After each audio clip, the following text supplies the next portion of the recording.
আমি ইসলামকে মনোনীত করে দিলাম। এই ফতোয়া কে দিয়েছেন? আল্লাহ রাব্বুল আলামিনের ফতোয়া পরিবর্তনের শক্তি কারো আছে? কারণে আফসোসের বিষয়, আমরা নিজ ঘর সোনাদানা মণিমুক্তায় পরিপূর্ণ থাকা সত্ত্বেও ভিক্ষুকের মতো আমরা ডানে এবং বামে হাত বাড়াই। ফিরে আসতে হবে নিজের ঘরে। আল্লাহ যে নিয়ামতের ভান্ডার আমাদেরকে দান করেছেন, সেই ভান্ডার বুকে নিয়ে এখন জাতিকে এগিয়ে নেওয়ার জন্য সামনে যেতে হবে ইনশাআল্লাহ। ভাই বন্ধুগণ, ওনাকে বলেছেন, আমার ভাই খলিলুর রহমান সাহেব বলেছেন যে উনি নির্দলীয় এবং ওনার কোনো প্রতীক নাই। আমি দায়িত্বহীন করতে বলছি, সমস্ত মুসলমানদের প্রতীক হচ্ছে আল কোরআন।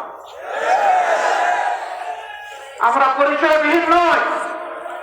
এই কোরআন আমাদের পরিচয়কে আসমানের নিচে এবং জমিনের উপরে সাবিত করে দিয়েছে। অতএব আমাদের প্রতীক হচ্ছে আল কোরআন।